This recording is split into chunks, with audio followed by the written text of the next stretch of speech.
Record.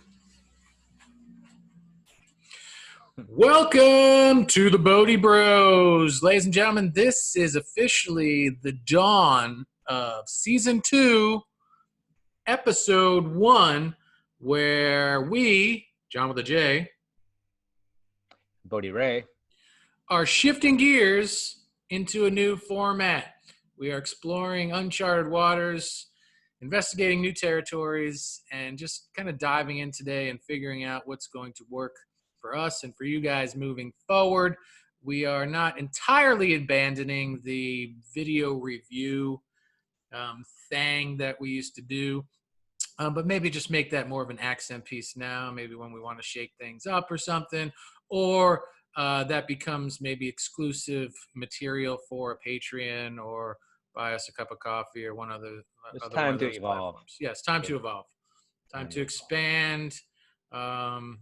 Today, it is John with a J and Bodhi Phoenix, if you will. We are burning down the skies of old and lighting up the lands of new ahead of us and in front of you guys. And today's topic, Ray, why don't you tell us Today's topic is embracing your demons. So if you want real growth, if you want real change in your life, the best way to do it is to embrace your demons. So let's slowly tiptoe on the surface of the pool of what this topic means. What does this translate to? What is embracing your demon? What is a demon? I think the first thing we should do is, you said, define what a demon is.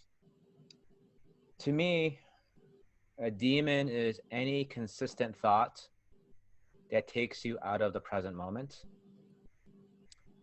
Anything that closes your heart. Anything that takes away your peace, drains your energy, keeps you from living authentically,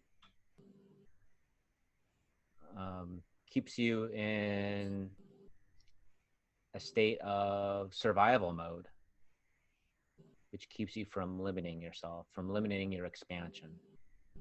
It's a really good definition. My definition of a demon. It's a really good definition. My definition, I didn't really think of this, and admittingly, I decided to go no notes into this episode and just kind of embrace the present moment as how Ray and I met. And when we jested about creating a podcast, there were no notes. There were no topics predetermined. So I wanted to see if I could tap back into that magic. But for me, again, lovely definition, Bodhi Ray, Bodhi Phoenix, as it were. It's two things, to keep it simple. I love your long definition because it hits on all cylinders for me. But for me, it's an entity inside of you or an aspect of you that causes pain or fear. Yeah. In a nutshell. Simple enough. Yeah. Right. I mean, like pain or fear, and those are the two things, or sadness or depression, whatever. Which to me is just like more pain. But yeah, pain and fear. And those are two things that typically that we don't use the word embrace with, although maybe people give us that unsolicited advice, or, we hear it in a movie or see it in a saying, a slogan or a cliche or an old proverb. But instinctively, you really just want to run away from these things. You don't, or you want to distract yourself away from having to feel these things, right? Definitely. I mean, most people will do anything, any other thing that they will do to except embracing your demon. See, people will come up with any kind of coping mechanism. It's usually the last thing they ever want to do, and a lot of times we don't face our demons until we actually have to. It seems like, but there's we should also say how demons manifest themselves. Demons can manifest themselves as ailments in the body, diseases, pain. Strange pains. They could manifest themselves as reoccurring situations in your life.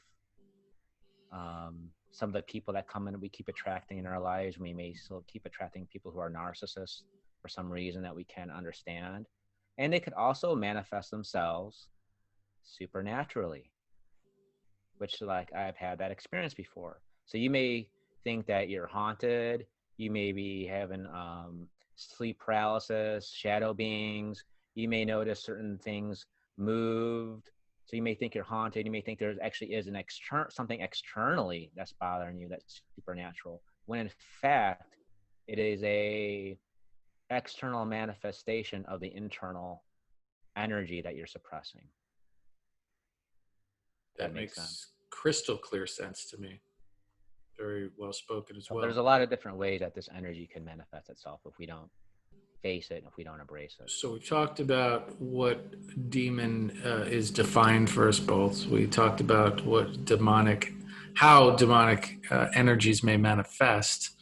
Now, let's talk about the word embracing that you've used. So what does that look like? What does that mean for you and for today's discussion as far as Well, things? I wrote down some tips that people could work with today that they could use to embrace their demons. So I wrote a list, and I didn't want to go into something like very super detailed, like a completion process, by Teal Swan. I mean, that's a very detailed thing that if you haven't read the book or have studied that, that's something that's a tough thing to go through. But I wanted to give people some steps that they could do today to embrace their demons. And the most important part, as I think we've talked about in other videos, is always mindfulness and being mindful of how you feel in this moment and what triggers you, and what you're feeling in the body, what thoughts that keep coming up in your, all the time, keep coming up in your mind. So it's mindfulness is always the key, always, at least to start, I believe. And that's that. So you'd say probably as an introductory practice, step one in embracing your demons might be Mindfulness, mindfulness. mindfulness, be mindful of when you're out and about in certain situations. Now, to actually work with embracing your demons, sometimes we can't always work. If we get triggered when we're at work or social situation, sometimes we can't always work with the trigger right then and there. So sometimes, working with our demons, we have to, we set time aside like we would meditate. So sometimes if we can work with the trigger that's going on right now, if you're triggered, or if you're able to kind of conjure up that feeling in your mind, like, maybe later on in the day, you're like, man, you know what? When that person walked by me and they just ignored me, I felt myself triggered. So sometimes you could kind of, you could use your mind to kind of bring that up. However, let's say you want to work with your demons and you're like, you know what? I don't have any triggers. I don't really, I can't think of anything that triggers me.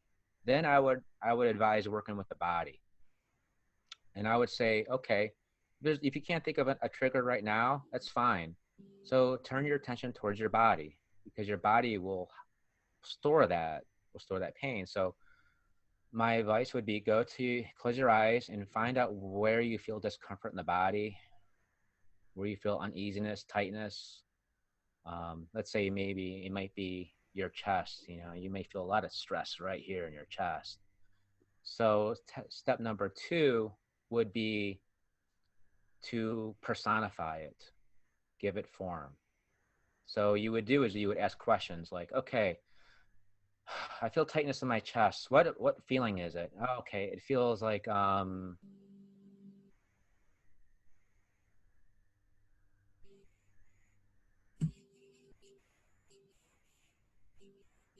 We lost Ray for just a second there, folks. We're talking about step two.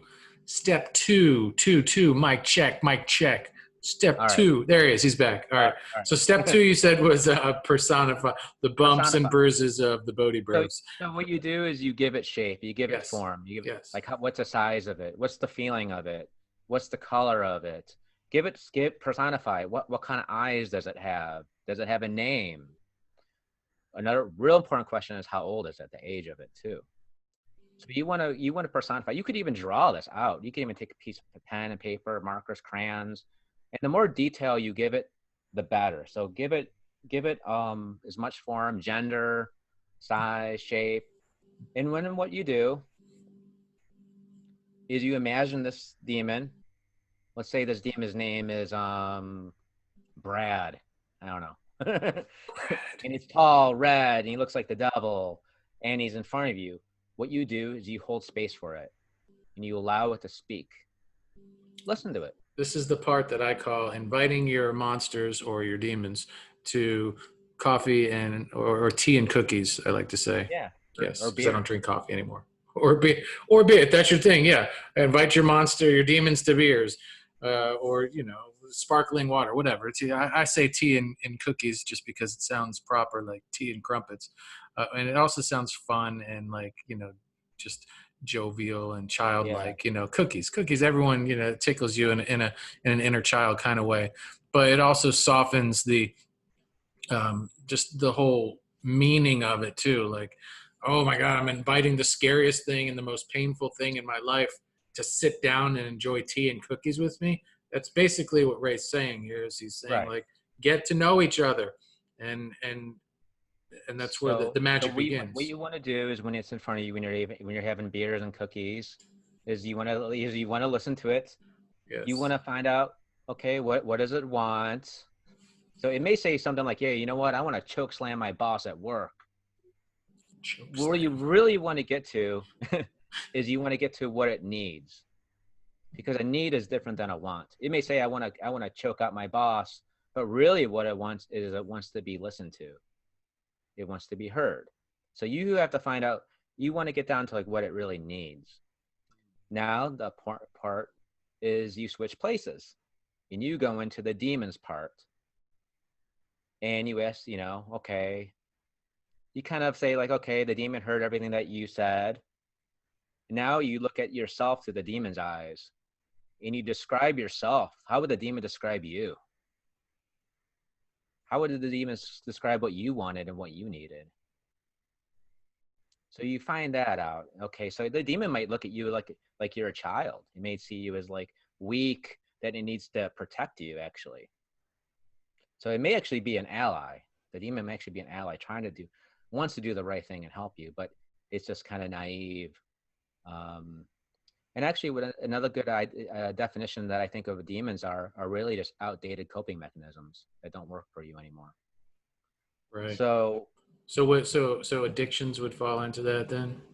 well, let's say that when you were younger, let's say speaking out would get you in trouble, and so you have to be more introverted growing up. So you kind of stop talking, expressing yourself, you're expressing your opinion, and that worked to get you acceptance when you were younger. But now as you're older and you've grown and your self-worth goes up, and you're still using that form of silencing yourself, keeping yourself quiet, because in the past that's what worked. But now you're grown up, you're in a different environment, and so that coping mechanism of being quiet and not speaking up for yourself is sort of outdated, and it's causing a conflict. Mm. It's kind of keeping you stunted, I guess, keeping you from expanding. Yeah, that makes sense. So I think so. You want to look at yourself through the demon's eyes and find out, ask it what it thinks you want and what you need. And then really what you want to do is you want to go back and what you want to find a correlation, what you both need. And because, and trust me, the demon wants to give you what you need. And you agree, what you want to do is you want to find a mutual agreement to feed each other what you need. Mm. So Demon that. may say, what? He wants financial success, but really what he wants is security and stability. And you may be looking at the demon, and you think, yeah, the demon wants me to like quit my job and like speak up and whatever, get myself fired. But really the demon just wants me to express myself more because I have really good ideas that I'm not sharing. Mm. So what you do is you feed each other, you give each other what you need. And you could do this kind of like energetically. You kind of put your hands out towards each other. And really what you're doing is it's almost like a puzzle piece going right back in like that. You're feeding each other like that. So that's really what you want to do. So what And you're that what you're talking about sounds a lot like, if not exactly, parts work. Then. Yeah, it's a form of parse work. Yeah. But Right. as a lot of people don't know what parse work is. So I just wanted Right. to get that and give people that something that's useful that they could do today. Right. And I mean that just it makes sense to me. So far we've combed through like two steps, correct? Yeah, we defined demons. We explained how they manifest, and and then we gave explained it how to personification. personification and how to do something practical to embrace your demons. Mm. You know, and there's a lot of different kinds of shadow work that you can do, like you said, parts work, shadow work, completion process. It's in like, you know, I think really what you go behind these demons, what you find is, I think what you find is the love and the light hidden behind that, hidden behind that fear. Because you're giving it a voice now. You're not suppressing it or Yeah. pushing it away. You're actually giving it the microphone, and like, I mean, it's there for a reason. It hasn't been there to hurt you. It's actually in essence been there to help you because nothing else is working. So it might be the loudest thing in you. It might be the scariest thing in you, but it's taken that form for good measure because you're headed to a place of potential disaster. So it's really just yelling and screaming and scaring the shit out of you to subconsciously prevent you from continuing down this trail of decay or debauchery or what have you. Correct? Right. And I think the thought of embracing your demons is a lot more fearful than actually doing it. You know, Yeah, you think, I would you know, agree. you think about, oh my God, facing the demons. Oh, I can't do that. And, you know, because your mind's always going to think of a worst case scenario, and the nature of the ego is always to try to protect you and keep you in that comfort zone. So it doesn't want you to go into that, you know, it doesn't want you to go, you know, it wants you to stay in that comfort zone. So, but actually doing this work, you realize there was really nothing ever to really be scared of. And once you acquire that courage to face these things, you do this successfully, you kind of realize, hey, there's really not that much out there to really be scared of. Yeah. You know, a lot of it was just my own mind. Yeah, I know you're familiar. My daughter and I write a book series called Monsters Can't Lie. And the premise of that is pretty much what we're talking about today. It's about giving your monsters a voice, your demons a stage to show up and put a play on for you of sorts to explain what's going on their side of the equation. Monsters Can't Lie started off for kids, we say from kids from ages 9 to 99, and because we all need this medicine at some point of our journey, or at least a refresher course, if you will. And it's all the thematic premise that pumps its way through each of these volumes that my daughter and I are co-creating together is the what we resist persists. And as that pertains to demons or monsters and embracing them, is like volume one, for instance, is called Stardust. And volume one deals with our essential childhood pains and fears, like there's something under the bed, or there's a boogeyman in the closet, or thunder and stuff like that. So stuff that we would experience as young, very young children. Maybe our first traumas, our first moments of our parents either showing up for us in knights in shining armor, or abandoning us, or neglecting us, or shaming us, guilting us, et cetera, et cetera. So it's kind of like a little, and it's written in iambic pentameter, so it's got a nice little rhyming flow. And my daughter's amazing artwork, and what it does is it just kind of it takes that one fear of there's something in the closet, and bringing that forward instead of running from the thing in the closet and saying, hey, this is what the dark side, air quotes, of it is. Here's what the light side of that could mean, and how they fit together. It's kind of like what you're talking about, like what this Yeah. side wants and what this side wants. So instead of stretching them apart or running to the light and abandoning the dark, it's about, all right, here's the demon. There's something in the closet. Here's what that might mean, and and how the two of them fit together. How did you come up with that idea for this book? It's really kind of funny. Is an ex um, a boyfriend of hers, or something like, yeah. And I'm not going to get the story exactly right the way it happened, but my daughter was going through a lot of anxiety and stuff, and he said something to her along the lines of like, what's wrong or whatever, and she's like, sometimes I feel like there's monsters, in the closet or something like that, or there's monsters in there. And like I said, I'm gonna screw the story up. I wish he was here to tell it. And he said something along the lines of, like, why don't you just talk to them or something? And he's like, you know that they have to tell you the truth. And she's like, really? And he's like, yeah. And there was just like a funny thing between them. And she just Yeah. kind of like the light bulb went up, and she was like, that's kind of a cool concept. Like, that they have to, like, if I face my demons, they're obligated to tell me the truth, Hmm. right? Like they're not there to lie to you, because they're a representation of an inner struggle of yours. They're actually amplifiers of truth, right? And Right. so the term monsters can't lie, it started off as like monsters don't lie, and then we were like can't sounds better, so it evolved into that. And like I said, I just butchered the way it all transpired for them. It's a much more um, enjoyable story when told by her.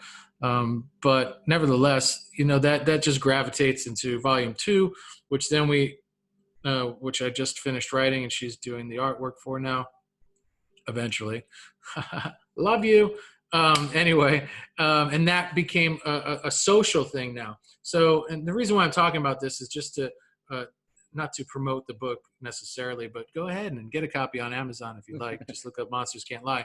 But there's different levels to these demons and fears. And so why I'm talking about volume 2 and what we tend to do with the series is just to illustrate that. So volume 2 is now the social fears or demons, Ray, and that would be like Nice.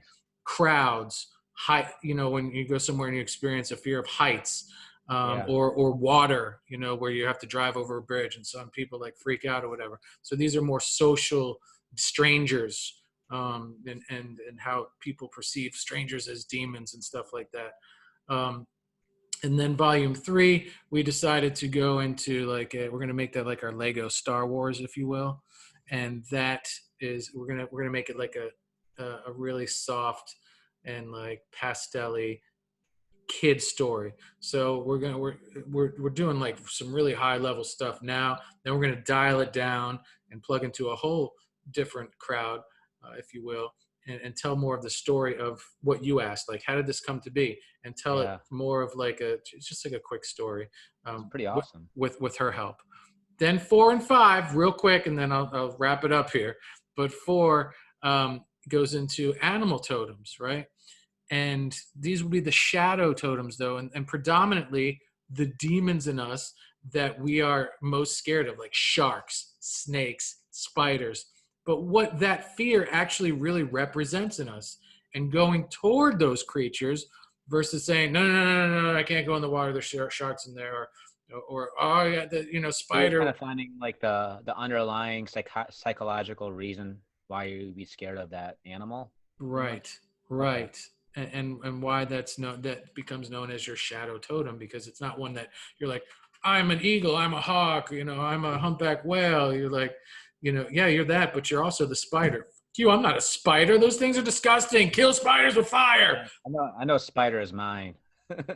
Oh, because you're terrified of them? Yeah, and actually sometimes it's happened a few times where I've had fear projections of spiders where I would wake up and I would see this huge like spider on the wall, like real thin spider. And I'd wake up and I'd be staring at it and I'm like, am I awake or am I asleep? And it's there. And it would start running and then it would just like disappear. And I seriously swear to God would think it was real because I would wake up and I'd be up for about 30 seconds just staring at this and it would just run. Then it would just kind of just fade into the air. And it was like, wow, like, that's how strong the mind is. And so why are you calling spider medicine? Well, let's explore this for a minute. Spiders typically represent, for most people, that they're not taking complete power or stepping into their complete power in their life and understanding that they are the writers of their own script. You are the Yes. conductor of your own symphony. You decide what the movie is that's going to play out before you. Spider shows up for people that just need that medicine to understand, like, what, this is what my life is going to look like, and then boom, manifest. That totally resonates with me, man. Thanks. So Yeah. dance with the spiders, baby, play with the Spiders, spiders. be the Spider Man. Right. And it's funny for people that are terrified of these particular animals, they will see them all the time, and they'll even point it out to you. They'll be like, did you see that spider? And you look, and you're like, I don't see a spider. They're like, it was right there. And it's because I'm not a match for that. You are. and trust me, I had my days. The reason why I was able to just rip that off for you is because I had my days of spider medicine and embracing that particular demon in me. And they used to me out, man.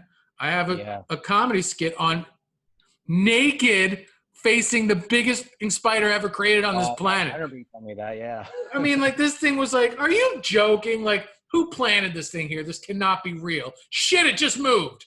Like, and that was a day, man, where I felt the feelings, Ray. I was naked but here I am having to face this thing. And because I'm not going to kill it, man. I got to the point in my life, like, I'm not going to kill another sentient being. This is a big, beautiful spider that deserves to be here on this planet just as much as I do. How can I dance with this thing and get rid of it? And the only way, Ray, here's the deal, was to get closer to it. Wow. Like the only way. And instead of Did you embrace freaking, it? I did everything but hug and kiss this thing, man. But I gently, ushered it out the window. And like, look, I wasn't Superman by any stretch of the imagination in this particular movie, folks. But I mean, it would have been very easy to just smash this thing into oblivion. And I didn't do it perfectly. Looking back, there was definitely some slices of cowardice in me for sure. But it was a day of reckoning, man. It made me, realize like you can do these things, man. And these things aren't here. That thing was terrified. In fact, I come to find out what particular type, embracing it, which also meant learning more about it, right?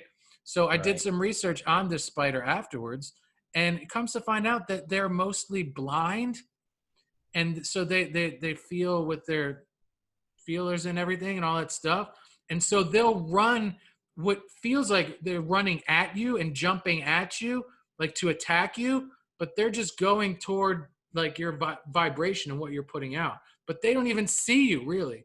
So it's this really interesting thing where you assume you're like, this thing's coming after me, it's attacking me, it wants to kill me. No, it's just scared and it's trying to get away from you, really. Right. Yeah. So I think it works. You had to embrace your spider. Yeah, sit down, cookies and beers with your spider, because the tea's not strong enough when it comes to spiders, is it, Ray? Whiskey and spiders.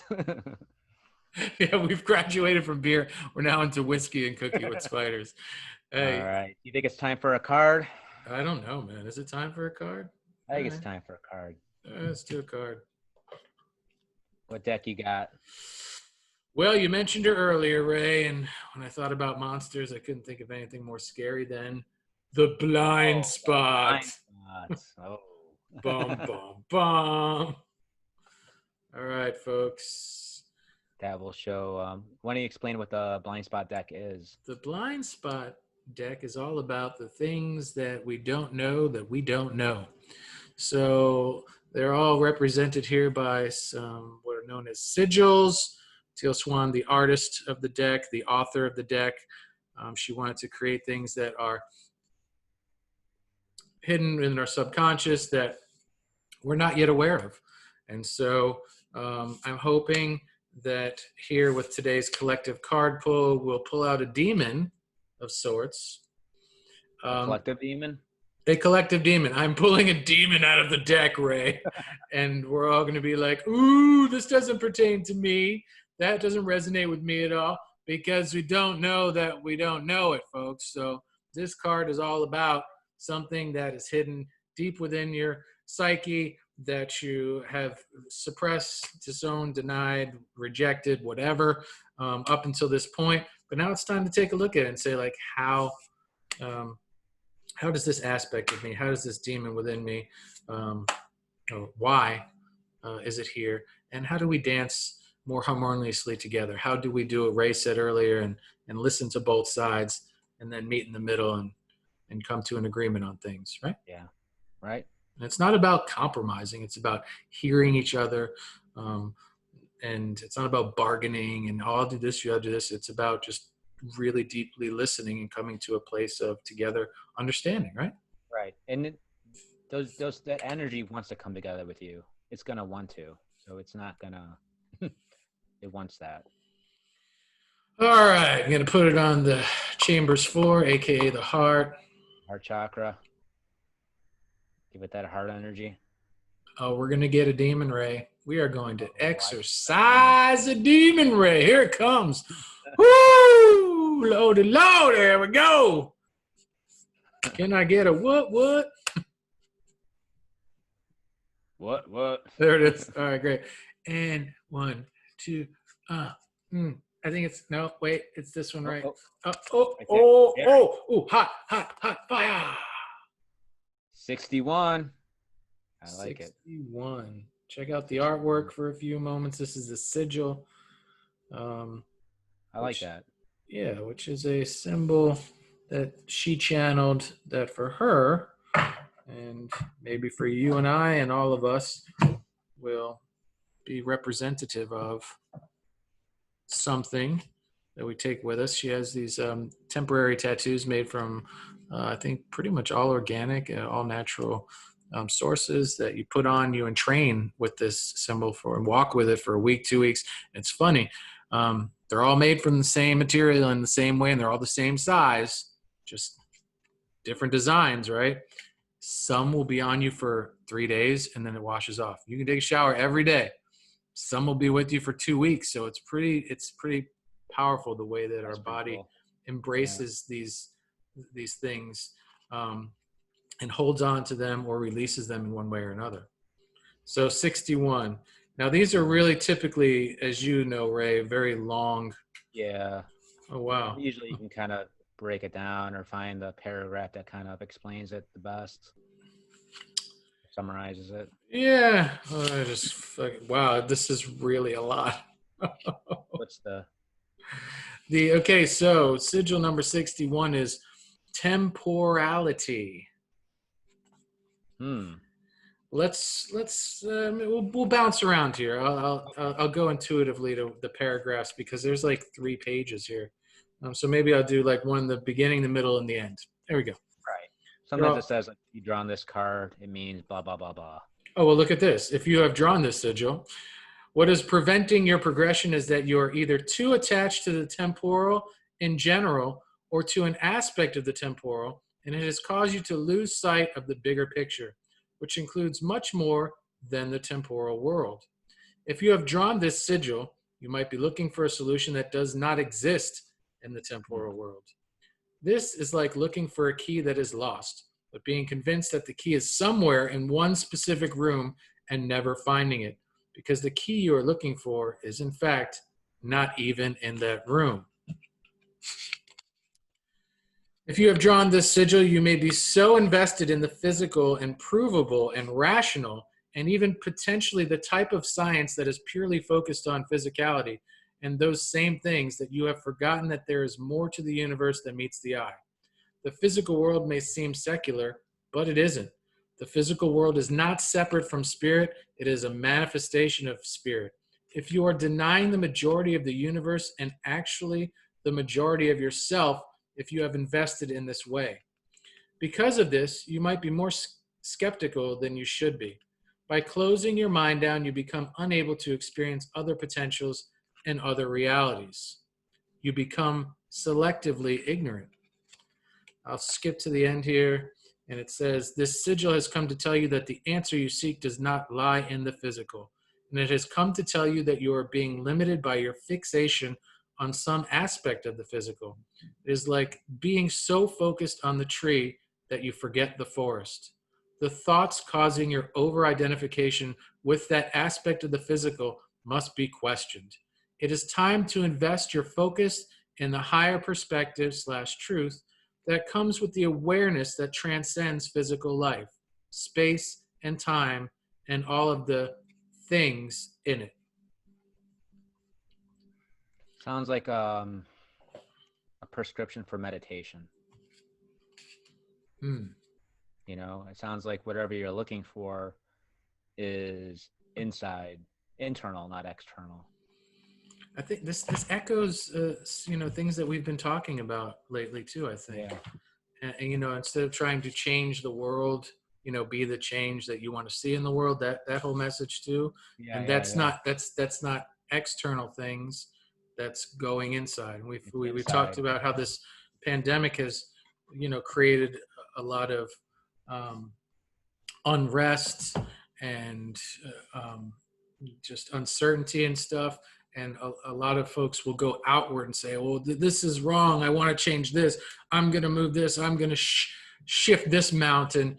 And whereas some of these are very valuable and valiant and valid efforts, I would challenge everyone before you go out and do all those things to jump inside. Not that you should Maybe not do those things or participate in those things. That's your human given right to explore those um, the events that are out there, and whether you want to create them or participate in them, whatever. We're not saying that you shouldn't do that. Just saying that maybe dive inside first. it maybe it makes me think too, with everything going on in politics, that maybe people are projecting externally onto maybe some of the candidates some things, or they want change in the world, so they're for this person against that person, or they want this cause, and they're looking for somebody to solve something that maybe only they can solve within themselves. You know, you're looking for this person, you want peace in the world, so if my guy gets elected, that guy's gonna bring peace, this other guy is not going to, or vice versa, whatever. And really, maybe it's, instead of looking for someone else to kind of externally to create that change, you create that change in your inner environment and do it that way, Yeah. instead of relying on an external source or someone's going to come along and fix your problems for you. I think what you say is really a great approach to meditation, and it goes hand in hand with our topic today, because in meditation we can peacefully sit with these demons too, and they'll come up. That's why a lot of people don't really um, explore meditation as much as they should, or even at all, because they know that if I sit in silence with myself, that scary shit's going to come up. Right. But just It used to for me back in the day when I used to try to meditate, I used to get really scared that something was going to happen, like something was going to pop up, or something was going to scare, like a jump scare, something was going to happen. And a lot of times I couldn't meditate like years ago because of that. And I was like what you're saying, and just feeling afraid like that. And like you said too, it's people will try to avoid that. You know, some people will do anything other than wanting to be by themselves or sit with themselves, and they'll look at their phone, watch TV, you know, any kind of distraction, kind of keep their mind off that stuff. just know when you do find that slice of courage, and there's no hurry, but when you do get there, it's magical, man. When you can keep bringing yourself, and even if you start off, or set a timer for 3 minutes, and 3 minutes goes by fast. If you can last 3 minutes with these demons and just with yourself in meditation, maybe next time set it for 5 minutes or 6 minutes, or just try to double it every time, or stay at 3 minutes for 3 months. Like you will benefit from 3 minutes of meditation, because it's 3 minutes more than you've been doing. And any bit of time that we take to do something different, and to first and foremost just be with ourselves and only ourselves, is priceless. And I Right. talk of that from experience, and how it's transcended and transformed my life in the most magical of ways. I know, Ray, you have a lot of experience with meditation of Yeah. different sorts, and I'm sure you can speak to the profundity in which it has impacted your life as well. But, that's all I got to say about that. As far as the All right. physical is concerned, um, you know, we touched on that briefly, and the demons and stuff, and the cards bring that up as well. Whenever you're feeling like when you're walking, it happens to me all the time, man. When you're walking, when you're in bed, like Ray said, you feel a tightness of your chest. It could be something as simple as that. It could be your Achilles heel. You go on a walk and you're like, man, gosh, like feels like it's gonna pop, or it's really, really tight. Yeah, you had that before, you said on a retreat, right? Yeah, you go into that pain. I've had pains that I feel like, holy shit, I'm gonna wake up tomorrow morning, I'm not gonna be able to move my shoulder or my neck.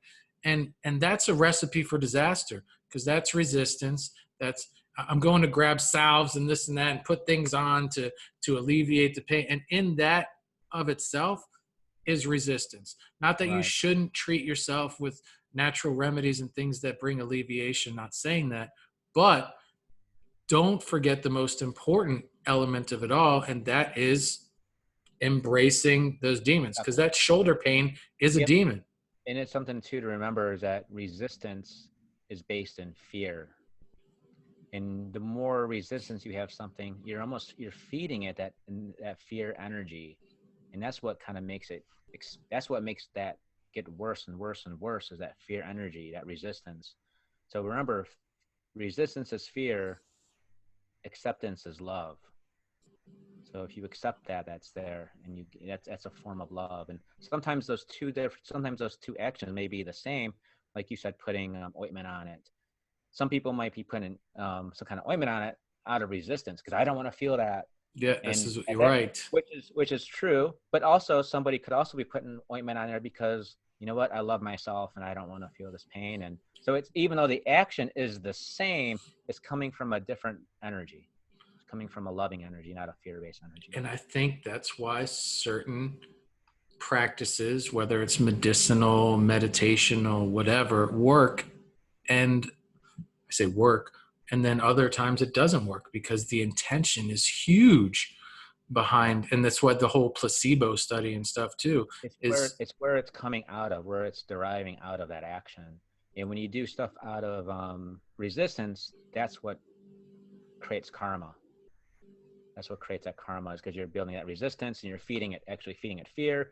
And then whatever you're resisting, you said you resist, persist, and actually grow. Not only does it persist, it grows stronger because it's getting that you're feeding it that fear energy, and it's just going to keep getting bigger, bigger, bigger. Somehow it's going to manifest into a way that you're going to have to deal with it sooner or later, no matter what. So. Yep. And last night on my walk, man, the Achilles started tightening up, Ray, and I said, all right, talk to me, Goose. And I'm like, and usually the pain correlates on my side of the body to that wound within me that's either motherly or fatherly. So if it's the left side of my body, it's typically something that's derivative of a mother traumatic wound. If it's the right side, it's the father, right? And yesterday, but I never go into it going, all right, it's my left Achilles, it's mom. I always listen, and say, talk to me. And sure as sugar directed me. And it took me back to a memory. So I'm almost doing a walking completion process type of thing on myself, basically. When was the first time I felt this pain in my Achilles?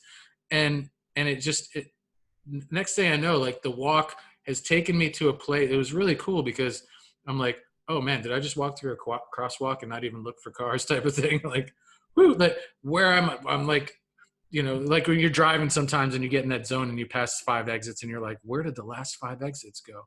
Well, that's what happened at the walk, is it took me to this place of connection to this thing that keeps surfacing in my Achilles, which I've never really done anything to injure it. Maybe I'm just old and a little overweight, whatever. But dude, halfway through the walk, Ray, gone. That's great.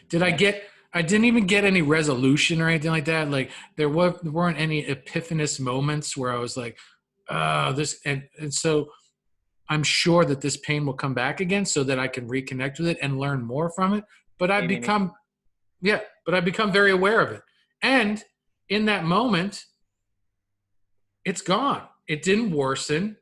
I didn't find myself at the side of the road going, oh, my Achilles is done or whatever, because there, I think, was a willingness there to connect to that demon. And well, I don't have any, like I said, I don't have any notes today, Ray. Did you cover everything on your notepad? I covered everything I need to say, so I think we could wrap it up. And so 22 countries now?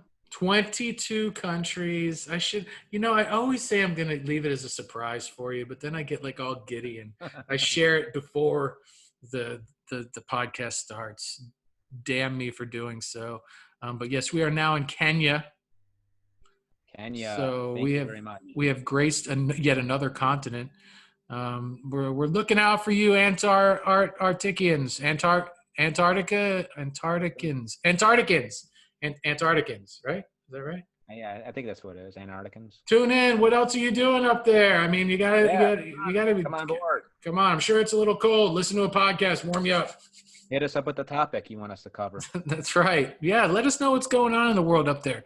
I've never been, and I don't find myself booking any plane tickets up there in the near future.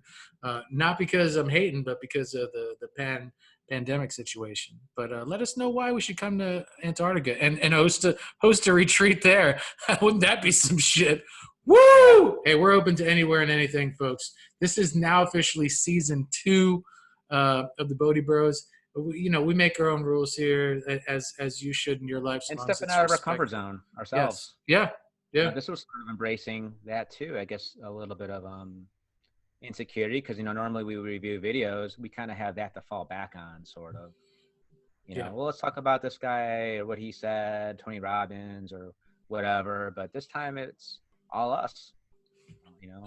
There's no video, nothing else except what we know. That's it. We're making it easier on the audience too. You don't have to watch a video to connect to the material intimately that we're talking about. Um, you still can, and you still can watch the old videos and without watching the videos that we reviewed. And it's a blast. It's a hoot. Trust me, it's a good time. I rewatch the videos and I enjoy them. But moving forward, yeah, this is the new format. So topics. So this makes life even easier for you guys as far as suggesting things. Throw some topics at us. What do you want us to talk about? We'll talk about anything. There's an endless sea of material out there that I'm sure Ray and I can come up with, but wouldn't it be special if you suggested something and we covered it and did a whole episode for you and the audience? Let's dance. Yeah. Why not? Let's do it. All right. So check us out next week when we cover, or we might talk about and then it should be cover your topic. Ooh, do tell. Comment below. So guys, signing out for now. John with a J. Bodhi Ray. The rusty Santa sleigh bell. I love it. Ho, ho, ho. We are out of here, folks. And, all right. see you next time. It's a wrap.